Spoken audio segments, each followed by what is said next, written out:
कांग्रेस अध्यक्ष पद के लिए आज नामांकन की आखिरी तारीख। दिग्विजय सिंह और शशि थरूर आज भरेंगे नामांकन।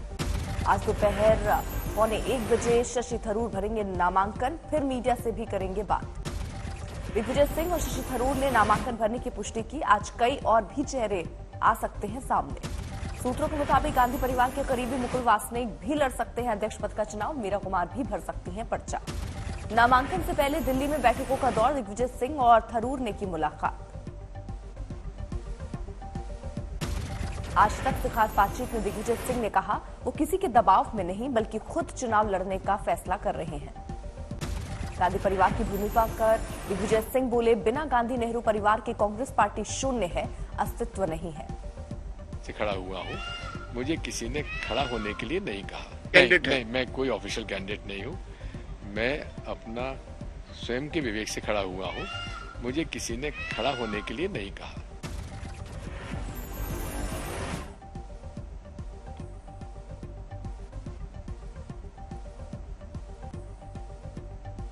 दिग्विजय के प्रस्तावक के रूप में मध्य प्रदेश के 12 कांग्रेस नेता पहुंच रहे दिल्ली। गोविंद सिंह कर रहे अगुवाई। गुरुवार को मनीष तिवारी, भूपेंद्र सिंह हुड्डा और पृथ्वीराज चौहान आनंद शर्मा से मिले। अध्यक्ष पद के चुनावों को लेकर मंथन।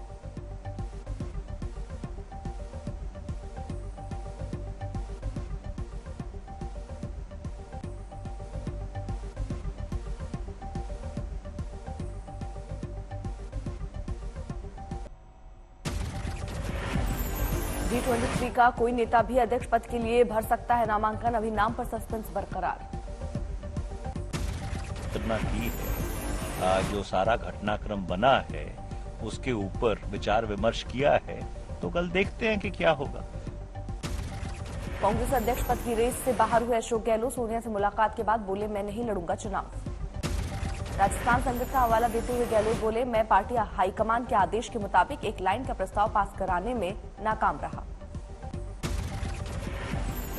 मेरी रिस्पॉन्सिबिलिटी थी कि वो प्रस्ताव पास होता, तो मैंने तय किया है अब मैं इस माहौल के अंदर चुनाव नहीं लड़ूंगा।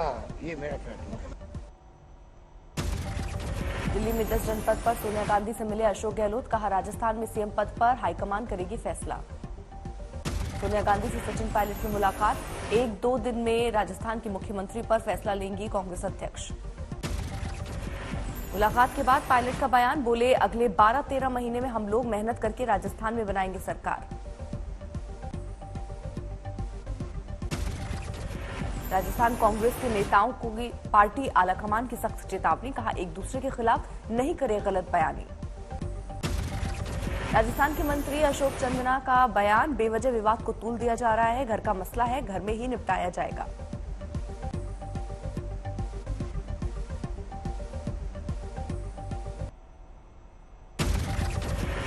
प्रधानमंत्री नरेंद्र मोदी का गुजरात दौरे का आज दूसरा दिन। अहमदाबाद, गांधीनगर और अंबाजी में कई कार्यक्रम।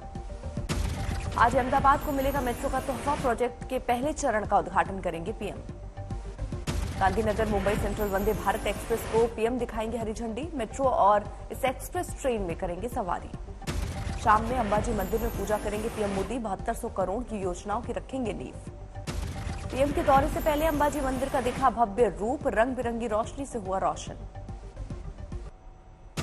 बीती रात अहमदाबाद में नवरात्रि कार्यक्रम में शामिल हुए पीएम मोदी। सीएम ने किया सम्मानित। आज गुजरात में अंबाजी के दर्शन के बाद राजस्थान जाएंगे पीएम मोदी। अहमदाबाद से हेलीकॉप्टर से भरेंगे उड़ान। पटना में राबड़ी आवास के बाहर लगे पोस्टर, नीतीश सरकार को बताया रोजगार वाली सरकार। थाने में बीजेपी नेता किरीट सोमैया का दिखा अलग अंदाज। नवरात्रि उत्सव में जमकर खेले गरबा और बजाए ड्रम। किसान नेता राकेश टिकैत अलीगढ़ के टप्पल पहुंचे। सरकार पर लगाया किसानों से धोखा करने का आरोप। गैर बीजेपी शासित राज्यों में गवर्नर के दखल पर राहुल गांधी ने उठाए सवाल। पूछा, राज्यपालों को हस्तक्षेप का अधिकार क्यों होना चाहिए। आज केरल से कर्नाटक में राहुल के भारत जोड़ो यात्रा की एंट्री। राज्य में कुल 450 किलोमीटर की होगी पदयात्रा। फिर गुजरात दौरे पर अरविंद केजरीवाल। 1 अक्टूबर को गांधीधाम, जूनागढ़ और 2 अक्टूबर को सुरेंद्रनगर में जनसभा। लखनऊ में अर्जेंटीना के राजदूत से मिले मुख्यमंत्री योगी। सीएम ने 2023 में होने वाले ग्लोबल समिट को लेकर की बात। 10 से 12 फरवरी तक यूपी आयोजित करेगा global investor summit. 10 lakh crore का औद्योगिक निवेश होगा लक्ष्य। पीएफआई पर बैन को लेकर साध्वी प्राची का बयान। बोली, पहले की सरकारें आतंकियों को च्यवनप्राश खिलाती थी। केंद्रीय मंत्री नारायण राणे की आलोचना को लेकर शिवसेना नेता विनायक राउत पर भड़के नीलेश राणे, कहा औकात में रहे। यूपी के पशुपालन मंत्री धर्मपाल सिंह का बयान। इस बार अयोध्या में दीपोत्सव पर 1 लाख गोबर के दिए जलाने का लक्ष्य। हरिद्वार जिला पंचायत चुनाव में एआईएमआईएम ने खोला खाता। 3 में से 2 उम्मीदवार जीते। आदिवासी न्याय यात्रा के भोपाल पहुंचते ही पुलिस की कार्रवाई। राज्यपाल को ज्ञापन सौंपने से पहले नेताओं की गिरफ्तारी। पीएफआई पर 5 साल के प्रतिबंध के बाद आज पहला जुम्मा। दिल्ली में हाई अलर्ट पर पुलिस, संवेदनशील इलाकों में नजर। दिल्ली में पीएफआई के ठिकानों पर एक्शन। एनएचए ने जामिया नगर और शाहीन बाग में 3 परिसर सीज करने का आदेश दिया। यूपी में भी तमाम संवेदनशील शहरों में पुलिस सतर्क। सहारनपुर में किया गश्त। पीएफआई पर बैन का समर्थन करने पर बरेली के मौलाना को जान से मारने की धमकी मिली। पुलिस ने फोन नंबर को सर्विलांस पर लगाकर आरोपियों की तलाश तेज की। कर्नाटक के शिवमोगा में पीएफआई पर सख्ती जारी। पुलिस ने पीएफआई और एसडीपीआई के दफ्तर पर मारा छापा। कई नेताओं के घरों पर रेड। चिकमंगलूर में भी पुलिस का एक्शन। एसडीपीआई के ऑफिस में छापेमारी। जिला अध्यक्ष चांद पाश के घर की तलाशी। समाजवादी पार्टी सांसद सफीकुर रहमान ने फिर आरएसएस के बैन की मांग की। पीएफआई मुसलमानों को रिप्रेजेंट करती है, इसलिए पाबंदी। बारामूला के पट्टन इलाके में एनकाउंटर। सुरक्षा बलों ने, पुलिस ने संभाला मोर्चा। दिल्ली के जामिया यूनिवर्सिटी के पास होली फैमिली अस्पताल में फायरिंग। एक शख्स को लगी गोली। जामिया यूनिवर्सिटी के छात्रों के 2 गुटों में मारपीट के बाद अस्पताल में भर्ती घायलों को लाया गया, तभी हुई फायरिंग। जांच में जुटी पुलिस। सूरत में फर्जी नोटों का जखीरा जब्त। एक एम्बुलेंस से ले जाए जा रहे थे 25 करोड़ 80 लाख के नकली नोट। एम्बुलेंस में 6 बक्से में रखे गए थे 2000 की गड्डियों वाले नोट। गिरफ्तार ड्राइवर से सवाल जवाब। हैदराबाद पुलिस ने भी करीब 1.5 करोड़ के नोट जब्त किए। यूपी के मेरठ के रहने वाले शख्स ने बरामद की। जांच जारी। कर्नाटक सरकार ने प्रवीण नेट्टारू की पत्नी को दी क्लास सी की नौकरी। दक्षिणी कन्नड़ में हुई थी हत्या। हरिद्वार के मैंगलोर में पंचायत चुनाव में भीम आर्मी के उम्मीदवार की हार पर बवाल। नाराज कार्यकर्ताओं ने पुलिस पर किया पथराव।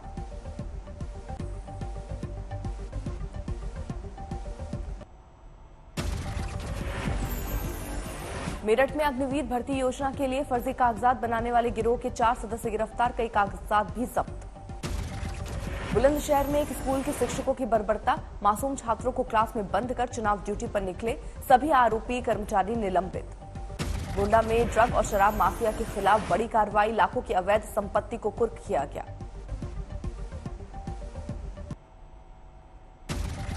बिजनौर में पति पत्नी ने किया सुसाइड। सूदखोरों से परेशान होकर दी जान। मौके से सुसाइड नोट बरामद। इंदौर में एक शख्स की लाठी और लात घूंसों से पिटाई। वीडियो हुआ वायरल। अज्ञात आरोपियों के खिलाफ केस दर्ज। अम्बेडकर नगर के 3 अलग अलग इलाकों में एक साथ गैंगस्टर एक्ट के तहत 5 आरोपियों पर कार्रवाई। 60 लाख से अधिक की संपत्ति कुर्क। देहरादून में दर्दनाक हादसे की तस्वीर आई सामने। बाइक वाले ने महिला को मारी टक्कर। आरोपी का सुराग नहीं।